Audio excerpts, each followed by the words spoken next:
In today's tutorial, we're going to talk about ADA compliance and how that can be implemented across various HubSpot pages and just really get a basic understanding of what ADA compliance really is.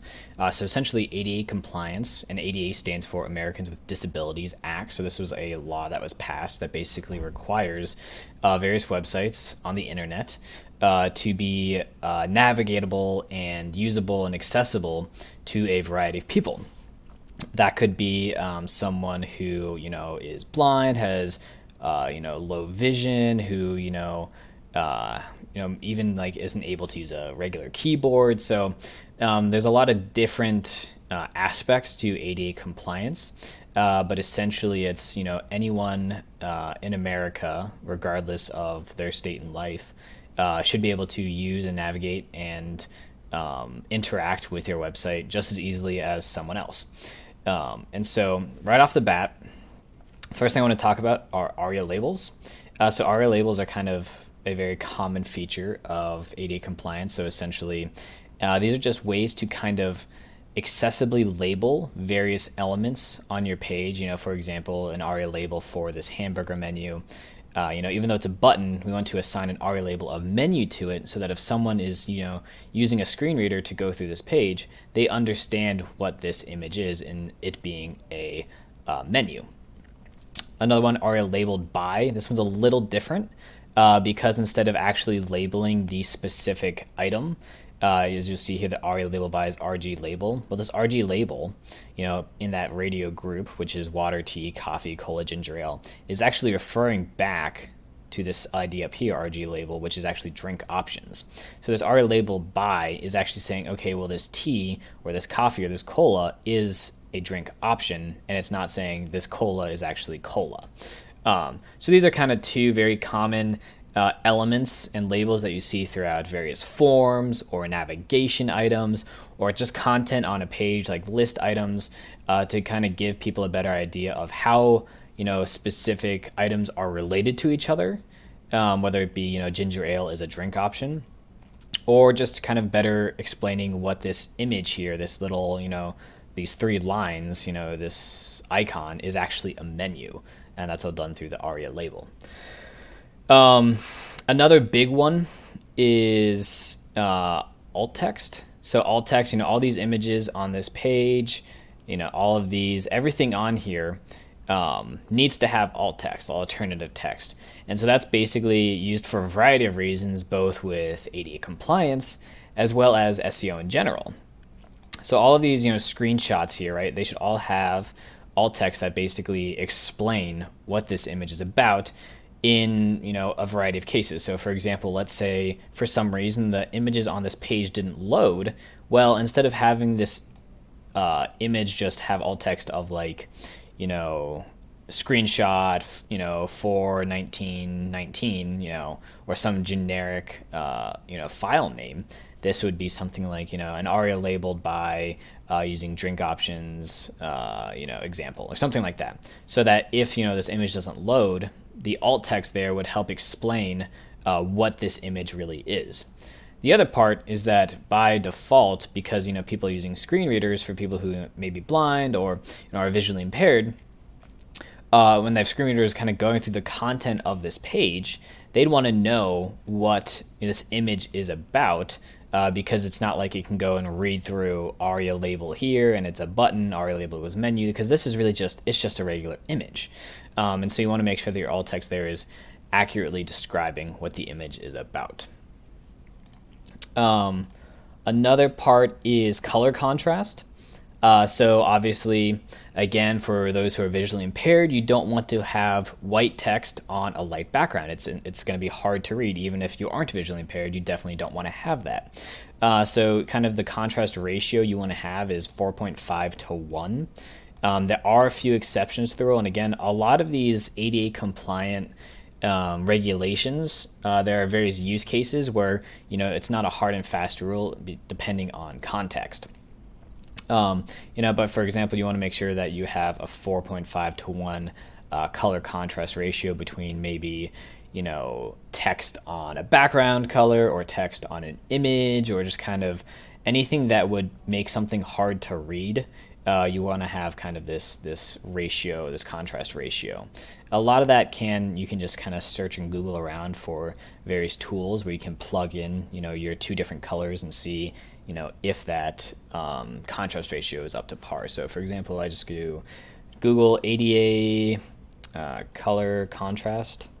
Let's do a contrast checker by WebAIM, and you kind of just put in your two colors, and it'll tell you if you satisfy that ADA compliant regulation.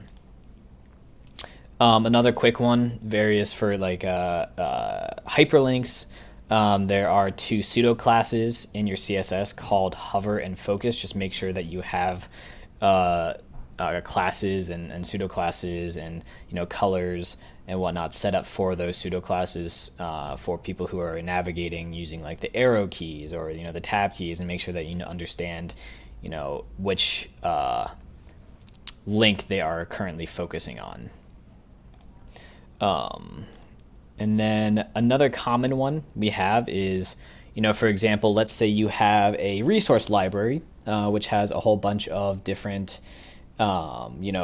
pieces of premium content, some guides, white papers, even webinars.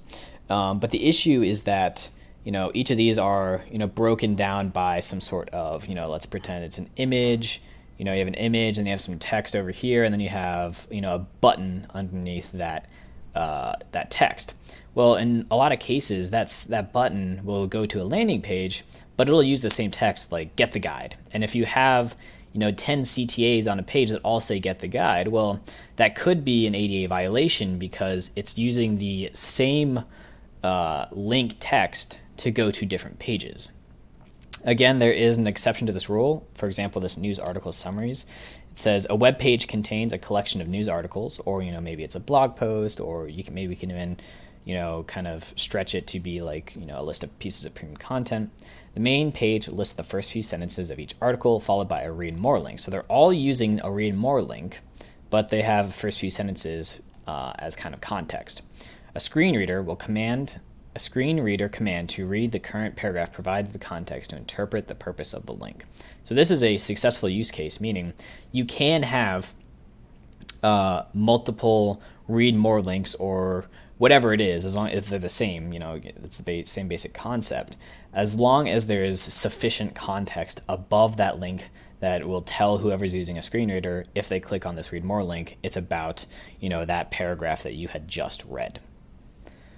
There are other cases though where maybe you want to have unique link text.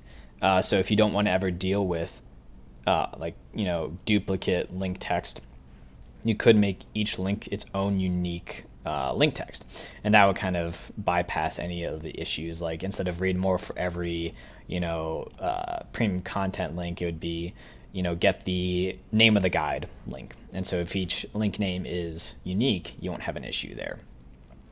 But when you are using cases of duplicate link text, maybe without context, you want to make sure that you are using it consistently. So that if you have navigation, maybe say intent and benefits, examples, related resources, techniques, and maybe you have this in the footer as well. Key terms is here, but it's also pretend it's in the footer. You want to make sure that both iterations of key terms goes to the same page. Otherwise, that could be confusing, where key terms up here goes to one page, but key terms at the bottom goes to a completely different page. And then what else? That's kind of the some basics for ADA compliance. Again, there is a lot of different pieces kind of all working together. A good way to kind of check for ADA compliance, I use two different Chrome plugins. One is called Wave.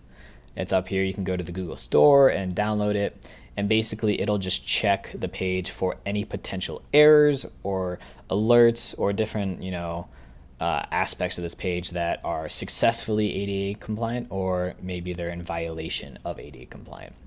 So luckily, this website about ADA compliant has no ADA errors, so that's good. But if there were, it would show you how many errors there were, and it would kind of give you a list of all of the errors with examples as to why they are errors. just by clicking on that little I button. We have 2 redundant links here. Again, these are just alerts. They're not necessarily errors, so you have to go through and read the documentation to figure out, is this actually a violation, or is this enough context where this could be a exception to the rule.